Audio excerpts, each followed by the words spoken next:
The trial of Diddy, ongoing for several weeks now in the federal courthouse of New York, continues to expose serious allegations. Today, we deliver a detailed recap of the key events from Day 16 and Day 17, filled with shocking testimonies, tense confrontations, and explosive revelations. After a brief lunch break, the session resumed. The tension was palpable. Bongolan, a key witness, was called to the stand. The prosecutor started without preamble. "What happened on the balcony?" Bongolan answered without hesitation. "Cassie and my ex-girlfriend were there. We were on the couch doing drugs. When Mr. Combs arrived, I took my ex to the bathroom. I didn't want her to see what was happening." She paused. "I stepped out onto the balcony. I was about to light a blunt when Mr. Combs came up behind me. He lifted me under my arms and placed me on the railing." "Can you show us how he held you?" asked the prosecutor. Bongolan demonstrated by raising her arms as if being lifted like a child. "How much did you weigh at the time?" "I can't say exactly because of the drugs, but about 115 pounds. She continued, quoting Diddy's words that night. He screamed, "You know what the fuck you did, right?" I answered, "I don't know what the fuck I did." "How long did he hold you there?" "Long enough for him to repeat that sentence several times. And then he threw me onto the balcony furniture."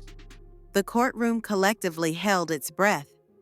Bongolan described her injuries: a massive bruise on her leg, the size of a baseball, with a puncture wound in the center. She also suffered from back and neck pain. A photo was shown, her wearing a neck brace. "Did you confront Diddy after the incident?" "I just told him, 'I don't want any problems with you.' He didn't respond." She revealed that she had tattooed the date, January 2nd, 2018, on her body. "The day I decided to get clean from drugs." "Do you still have nightmares?" "Yes, just recently." The prosecutor pressed further. "Did you hire a lawyer after the incident?" "Yes, Tyrone Blackburn, but I later fired him." "Why?" "Because the demand letters he sent were incorrect." "What was the amount of your demand?" $10 million. The defense then took over. The tone shifted instantly. "You have immunity today as long as you tell the truth, correct?" "Yes." "You were a graphic designer?" "Yes." "You worked with Cassie on designs?" "Yes." "You did a lot of drugs with Cassie?" "Yes." "You sold her drugs?" "Yes." "Hundreds of pills?" "Yes." The defense zeroed in on her past statements. "You claimed Mr. Combs held you over the balcony. Did Cassie see it?" "Number she was inside." "You never reported it to the police?" "No." They continued. "In your first statement, you never mentioned that Mr. Combs said, 'I could kill you,' did you?" "No." They showed her a letter from Tyrone Blackburn. "You never said he crushed your chest until you bruised?" "No." "So your lawyers added that without your consent?" "Yes." The judge intervened. His tone was stern as he addressed Diddy directly. "Your client is smiling and nodding vigorously at the jurors. This must stop immediately. Otherwise, disciplinary measures will be taken, including expulsion from the courtroom." The courtroom held its breath. Diddy remained stoic. The next day, the defense returned to strike hard. They presented a photograph of Bongolan's injuries. "Take a good look at the metadata," the lawyer said. "This photo was taken on the same day Mr. Combs was registered at the Trump International Hotel in New York, ordering a $200 breakfast. Can a man be in two places at the same time?" Bongolan hesitated. "Hard to say." The defense pushed further. "You kept sending friendly messages to Cassie after the incident, didn't you?" "Yes." One message was read aloud. "Coolio, thanks for yesterday. Love you." And another, "Would puff like a sweatshirt." 2 weeks after accusing him of hanging you over a balcony, you're offering him gifts? "We were trying to stay cool." They presented a message from Diddy to Bongolan. If you're gonna do K with her, at least have her back. You attended Diddy's concerts after the event? Yes. You attended the Bad Boy reunion tour? Yes. The defense concluded sharply. A man cannot be in Los Angeles and New York at the same time. Agree? I stick to my answer. Once again, the judge addressed Diddy, warning, any further misconduct, and you will face immediate sanctions. Later that afternoon, a new witness entered under the pseudonym Jane. No sketching, no note-taking, no recording. Strict orders. Jane began her testimony quietly. She recalled meeting Diddy in 2020 during a trip to Miami. He was funny, charming. He gave me his number. Quickly, their relationship turned intimate. Our first date lasted 5 days. He took me to dinner, gave me a love bracelet, and wired me $10,000. Caught in the thrill, Jane followed. Drugs, parties, cash. She described regular use of ecstasy, Molly, cocaine, and ketamine. Every time I saw Sean, there were drugs, even during sex. She described the settings: lingerie, stripper heels, baby oil under red lights. He played pornographic films during our encounters. Jane spoke of the hotel nights. He forced me to participate in encounters with other men. She clarified, I had no choice. If I said no, he threatened to stop paying my rent. The most disturbing detail, we would use up to 24 bottles of baby oil per night. Each time, the same ritual: lingerie, stripper shoes, baby oil, red lights. He would tell me to touch myself in front of them. When she asked Diddy to use protection, he refused.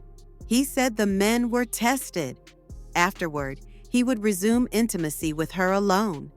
At first, it was rare, but soon it became regular. Every time I saw him, it was like signing an invisible contract. Jane tried to break free.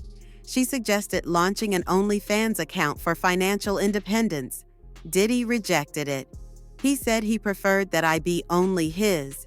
Diddy transferred significant sums: $20,000 at one point, $6,000 for her move.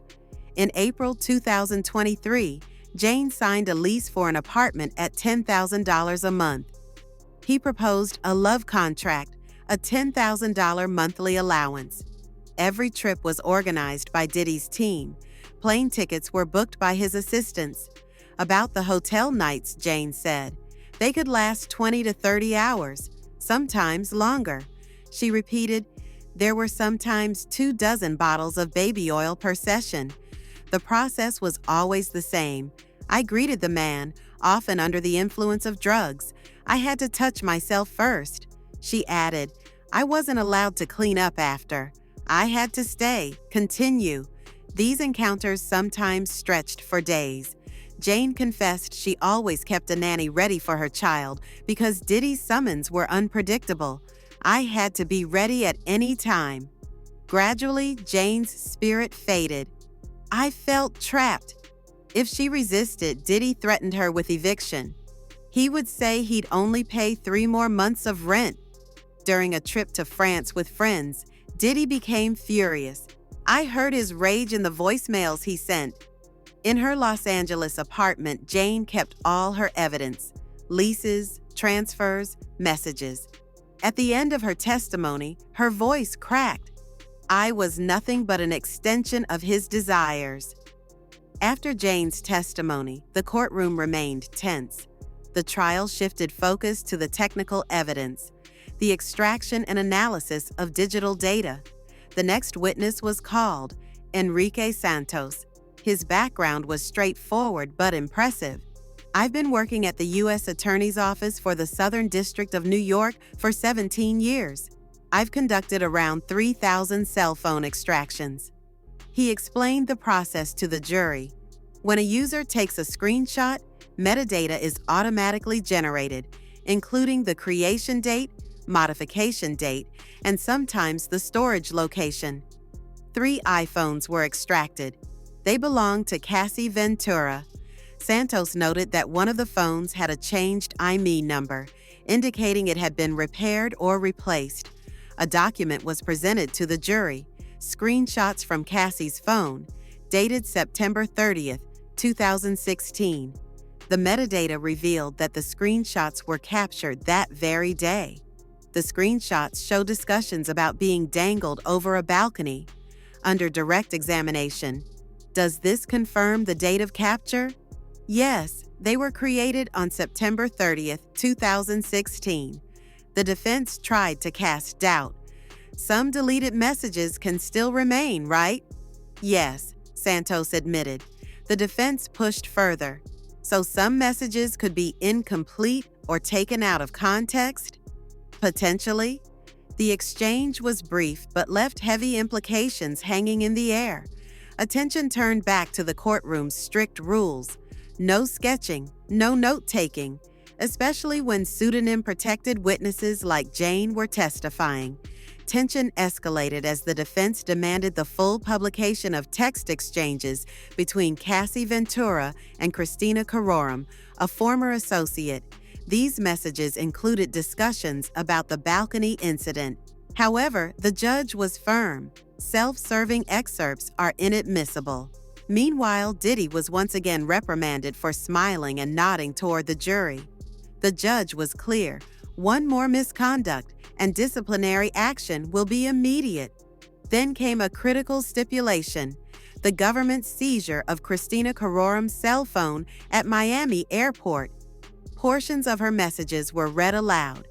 Cassie discussed being dangling, hanging, over a ledge.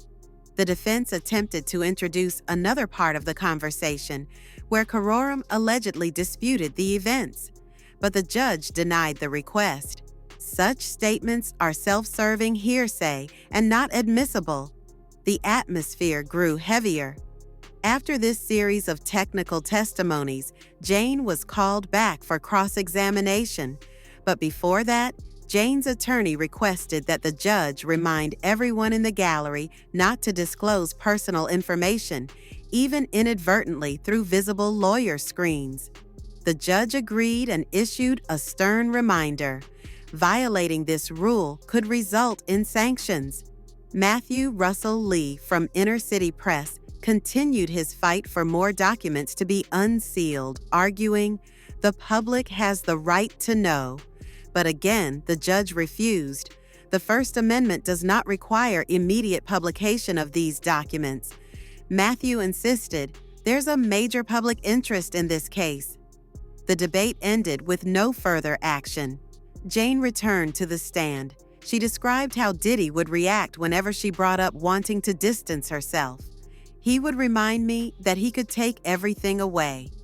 When she once mentioned the idea of creating an OnlyFans account to gain financial independence, Diddy shut it down. He said he preferred that I belong to him alone. When asked about the so-called hotel nights, Jane explained that Diddy had his own terminology for them. "We called them debacles, or hotel nights." She detailed the environment once again. The red lights, the baby oil, the drugs. It was always the same. Jane described how her dependence on Diddy deepened over time.